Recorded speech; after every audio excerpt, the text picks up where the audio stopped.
Welcome to Extraterrestrial Reality.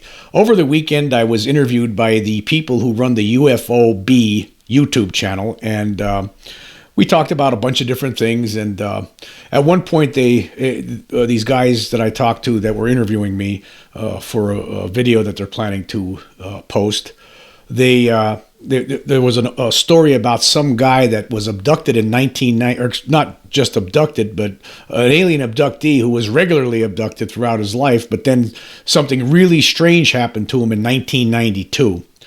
And it was a story I never heard before, and it's an incredible story, and it's a story that I'm surprised that this one just flew under my radar all this time. And they actually, after I was talking to them, they posted a video about this guy, about this incident that this person endured, and I will definitely provide a link for that, and I will discuss some of the things that were talked about in that video, as well as I found an article about it, and I want to go over this article. Now, before I go over it, now apparently there's this guy. His name is Peter Khoury.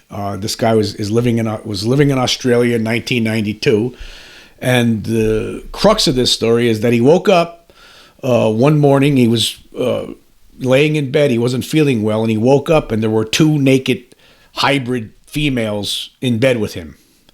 And it's an incredible story. And actually, when it was over, he actually had proof that this really happened. So this is one of the rare cases where there was proof at the end of this whole thing.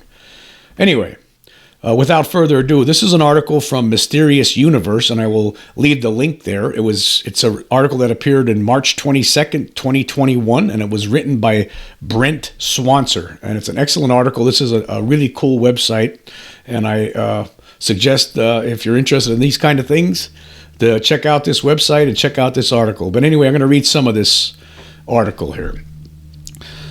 A man known as Peter Khoury came from Lebanon to Australia with his family in 1973, and he at the time already had an experience with strange UFO phenomena. In 1971, he had his first encounter back in his home country at the age of 7, on a seemingly normal day when he was out playing with some other children. According to him, at some point he had noticed that the other kids had become somewhat frozen in time, like insects in amber or statues, and above them there had been hovering a mysterious egg-shaped craft. These kids would later wake from their frozen state with no memory of what had happened, leaving Khoury as the only witness to the whole outlandish thing. The incident would hang in the back of his mind for years, and it would seem that this would not be the last of his strange UFO experiences. By 1981, Khoury had fully adjusted to his new life in Australia and had met his future wife, Vivian. The two dated for years, eventually marrying in 1990. But it was in 1988 that they would have a very bizarre shared experience of seeing a UFO, yet it would get weirder still. He claims that on the evening of July 12th of 1988, he had been lying in bed with Vivian and woke up with the sensation that someone was grabbing his ankles, after which he was suddenly paralyzed and unable to move. He then saw 4 dwarf-like hooded entities enter the room, accompanied by a taller creature with golden skin and oversized black eyes, this latter one approaching him to stick a needle right into his head. As the entity did this, it assured him that it would be just like last time and told him not to panic. Throughout it all, Vivian remained totally asleep and oblivious to it all. Khoury then lost consciousness. The next morning, Khoury told his wife what had happened, and examining his head, she found a spot of blood and a puncture mark that corroborated his wild tale. It seems as if he was very confused at the time, having no knowledge of the greater phenomenon of alien abductions, and so unable to come to terms with what was happening to him. This was the main thrust that pushed him into the UFO field, even inspiring to start his own contactee support group called the UFO Experience Support Association. However, for as bizarre as this all was, it was nothing compared to what was in store for him. I just want to stop there for a second. So what's interesting In a way, this guy, not completely, because when you hear the rest of this story, it doesn't match with what happened to me. But in a way, it's interesting that, this guy had no idea what's going on. He was a kid, and, when he had this one incident, and then later on it took this other incident where that's when he started wondering what's going on here, and he became interested in aliens at that point. Like, it took a long time. Like, when I was a kid and that incident happened to me, when the presence was in the room with me with the three fingers on his hand, it wasn't until like 10 years later at least until I put two and two together, so this is what's in a way, that reminds me of what happened to me, because I had no idea that there was any such thing as alien abduction or anything like that at the time. So I just want to point that out. Anyway, continuing. One evening in 1992, Khoury came home and lay down as he was not feeling well in the wake of an injury he had sustained at work. He drifted off to sleep, but was jolted awake to find two women sitting on the edge of his bed, one Nordic in appearance, one Asian, and both with oversized eyes, impossibly chiseled features, and, incidentally, both completely naked. The Nordic woman then apparently grabbed Khoury and pulled his face to her breast, and in his panic he bit her, taking off a piece of it, but this caused no bleeding or reaction of pain from the woman.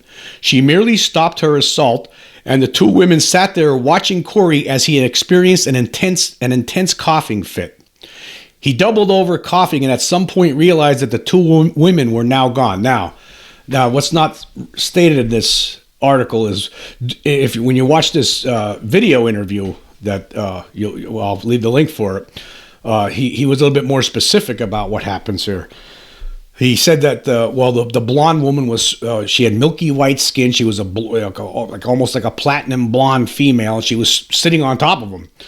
She had a longer face, a longer nose, but it wasn't a big nose, and her eyes were larger than usual, and she was very well proportioned. He didn't know he was laying in bed here, and he had no idea how do these two women get in here, right? These two naked women are on the bed here with me, and how did they get in here? He didn't know what was going on. And the Nordic-looking woman cupped his head with her hands and then pulled his head toward her, right? And that's when he took a bite, right? And he had this bad kind of chemical reaction, he said.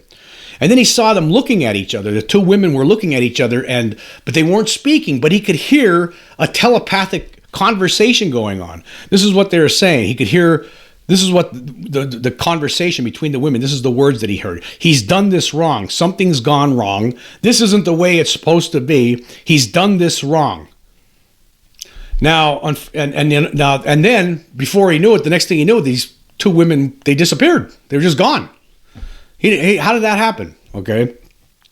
And on top of this, right, for the rest of the day, 6 hours after this, he was in a state of arousal that actually became painful for him because it lasted 6 hours.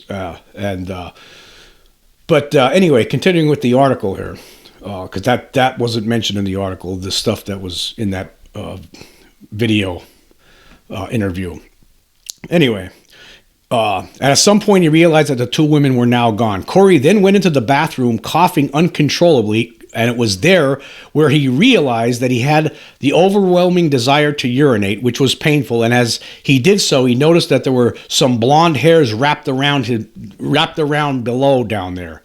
This was incredibly odd, as there was no way they should have been there, so he saved them in a plastic bag, convinced they must have come from the blonde stranger, who, along with her companion, he was starting to think had not been totally human.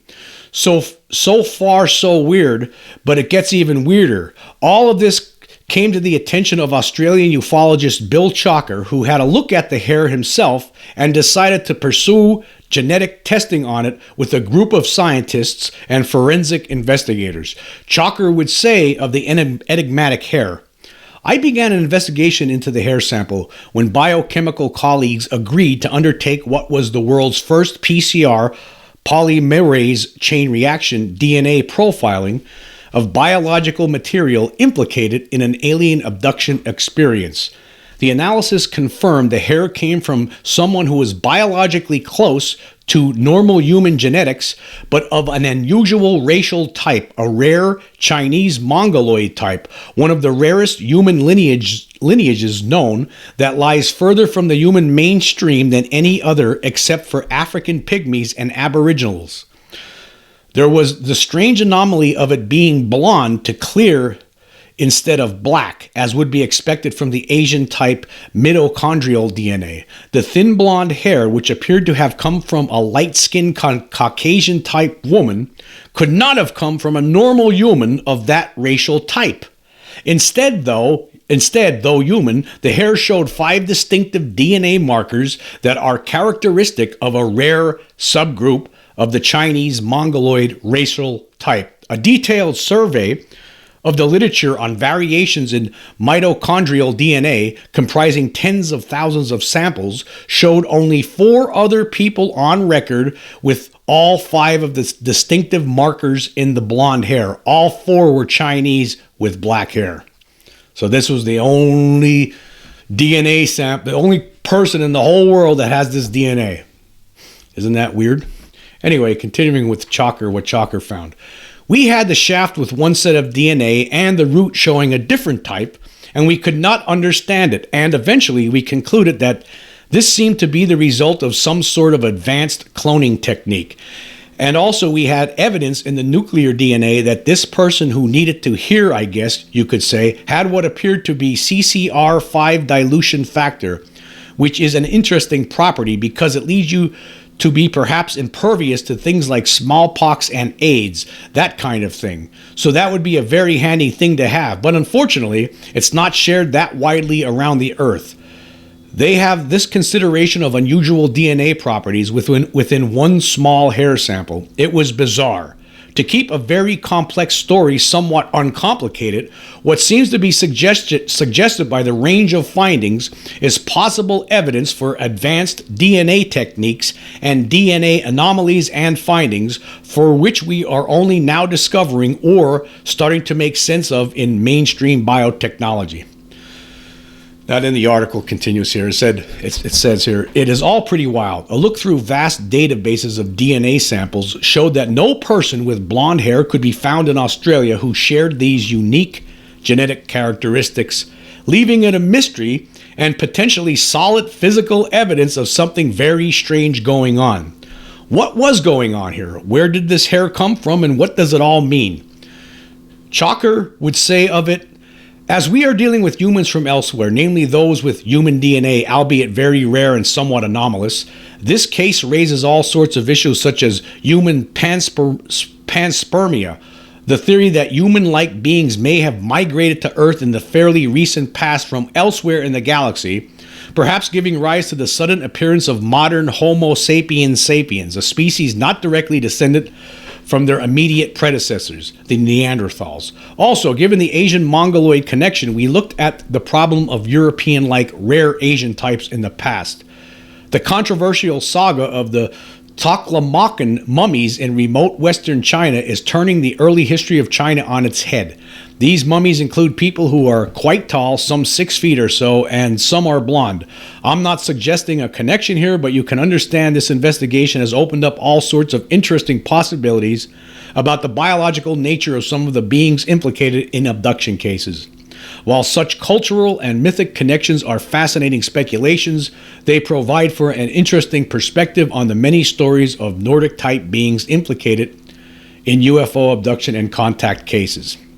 And then the article continues here. It says, Khoury would go on to have other abduction experiences, such as one in 1996 in which he woke to see small hooded figures seeming to pass through a mirror, after which they levitated him off the bed to pull him towards them before he blacked out, but nothing comes close to the story of the hair. In the meantime, the story was printed in an article in the Center for UFO Studies publication International UFO Reporter, entitled Strange Evidence, and Chalker included it in a whole book on cases like this called Hair of the Alien, DNA and Other Forensic Evidence of Alien Abductions. Of course, there is plenty of skeptical input on this all.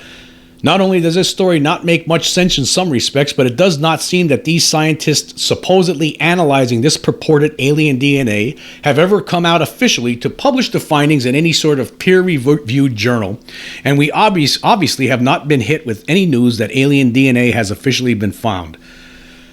Well, I'm just going to stop right there. And again, you can check out this article. I would leave the link there. And also there's other things on there I think people who listen to my podcast would find very interesting. Mysterious Universe. But let's just talk about this for a second. Weird. Okay. Weird. That's all I could say. I don't even know what else to say about this. So, yeah, I don't know. Wow. Imagine this happening to somebody. Imagine this happening to you. You wake up and there's, naked people in your room wanting to have sex with you, trying to have sex with you, and you don't know what's going on. You never saw them before. Now, maybe unless you have the mentality of Beavis and Butthead, you might think it cool or something, but I think most people would be scared out of their minds. I mean, what the hell's going on here? But, here's the thing. How did they get in there? I have a lot of questions here. I mean, this is the weird part about one of the weird aspects about aliens and alien abduction and alien encounters. I mean, apparently this guy, he dropped his wife off earlier. I guess she was traveling somewhere, and he dropped her off at a train station. And when he got home, he had hit his head at work, and he wasn't feeling good, so he's laying in bed, and then all of this stuff unfolded. And it's interesting that he actually heard their conversation. I think sometimes what happens with these aliens, obviously what happened here, is something went wrong. And these women, who are they talking about when they said he didn't do this right? I don't think they were talking about Khoury. They were talking about whoever set this whole thing up. Like if you read the books by David M. Jacobs about the threat and also Walking Among Us, he's talking about there's these hybrid enforcers, these security personnel who are hybrids who set things up and arrange things and make sure that word doesn't get out and things like that. Are they who's setting these kind of things up? I mean, what happened to the women? How do they get in the house? How do they leave? I mean, what are they doing? These beings have these powers, and they're incredible powers to do this. But the most amazing aspect of this whole case is that he had evidence when it was all over, because there was 2 hairs on him, 2 blonde hairs, and they just don't jibe. The DNA that was found in those 2 hairs, they don't jibe with the rest of humanity. Obviously something's going on here. I mean, it doesn't take a rocket scientist to understand this is not right. But again, this goes to help prove the whole alien abduction scenario, the whole alien contact theory, that everyone talks about, that people who understand this and know that there's something going on, right? This is everything. I mean, you have the proof. He said this is what happened. Hey, look, I got these 2 hairs. I don't know how they got on me, but I mean, I guess that's from that woman that was laying on me, that she didn't seem like quite human, but I would imagine, when you're talking about cases like this Khoury case, this abduction, or not actually abduction, actually it's basically a sexual assault. I mean, usually it's a man attacks a woman, and actually in a lot of a lot of alien encounter cases, there's a lot of women who claim to be basically raped by hybrids, by grown adult hybrids. There's stories in the book The Threat by David M. Jacobs where there's women they don't even know that they're doing it. They don't remember it until later. They lose time, and then they find out, wow, I drove to this empty military. For some reason, they like to show up at vacated military sites, right?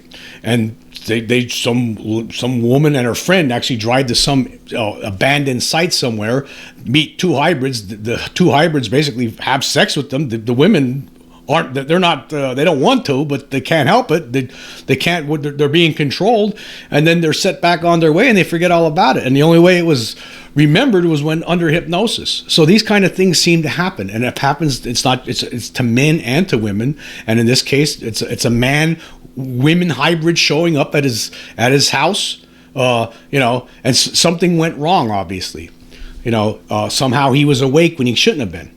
Right, and then they left.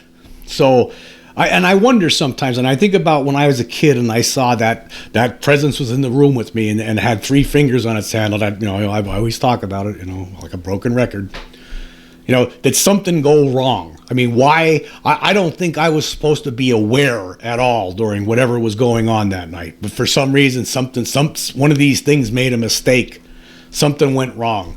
And I don't think I should have known that was even happening. And I would imagine that's probably the case for a lot of people. There's probably a lot of people like me out there who have little things that happen to them like that. But probably most of them would never talk about it because they don't want people to think they're crazy. I would imagine there's a lot of people out there like that. In fact, cases like the Khoury case that we're talking about here, I would imagine there's people out there, weird stuff like this happens to them and they'll never tell anybody. Ever. Nobody. They know, but they don't want people to look at them funny.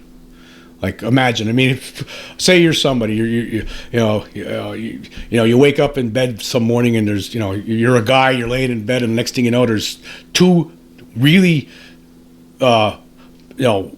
beautiful looking women, but you know that they're not human, right? They just appear in your room and they basically force you to have sex with them, and then they disappear. Who are you going to tell? Who's going to believe you?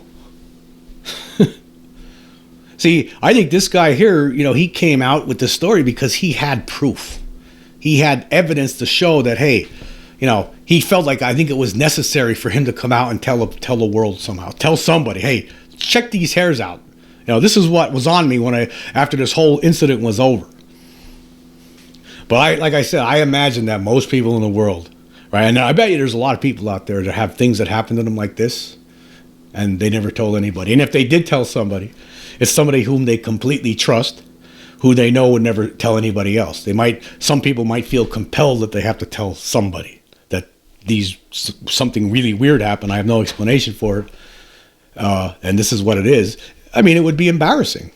It would be embarrassing. Who you want to tell people this? For one thing, most people are going to think that, wow, you must be out of your gourd. But in the case of Khoury, no, that guy's not out of his gourd. He wasn't out of his gourd. He had the proof. He had the proof to back him up. And obviously, this proof, the DNA of these hairs was extraordinary, to say the least. So, imagine the ability, the abilities that these beings have. Do you wonder? Think about this. This is why there's a cover-up. This is why it's hard for governments of the world to tell the public, that there's an extraterrestrial presence here, because then people are gonna, this kind of story then is gonna come out, and it's already out, but most people don't pay attention to it. But all of a sudden, people are gonna start paying attention to these other stories. And it's terrifying. It's terrifying that they have this kind of control over people. How did they get into the guy's house? He didn't see them coming in, didn't hear them coming in. They just appeared. And then they disappeared. Like, they have the ability to shut you down somehow.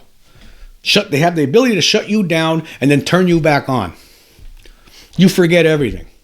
So how's the government's going to come out and tell you this? That's why it's difficult. It's a rock and a hard place. I understand. When you hear stuff like this, when you read stories like this, and you find out about stories like this, and you sit back and you think, oh boy, oh boy, oh boy. Boy, that's scary. Right? And then you understand, and you start thinking about the cover-up and everything else, and you realize, yeah, this is why they're covering it up. They have to. They have to. This is for all these years. We have we can't stop them. How do you control this? Think about that kind of power.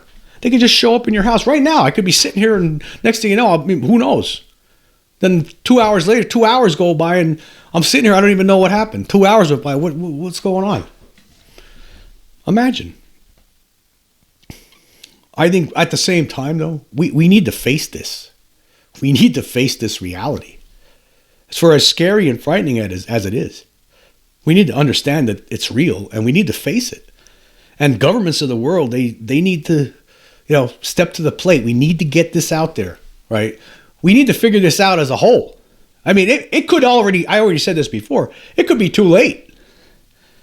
But these abilities that these things have, what are they up to? What are they doing? They're basically, again, what it seems to me is they're absorbing mankind.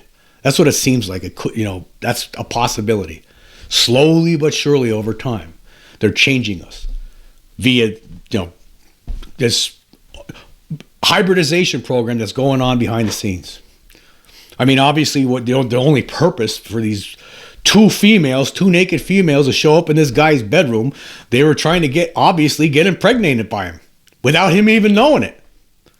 And then they leave and they have babies on a spaceship somewhere. I know it sounds crazy, but that's what's happening. We need to just face these facts. And again, these at reverse, there's women all the time. You read stories, the books by David Jacobs, right? Women getting impregnated by these hybrids.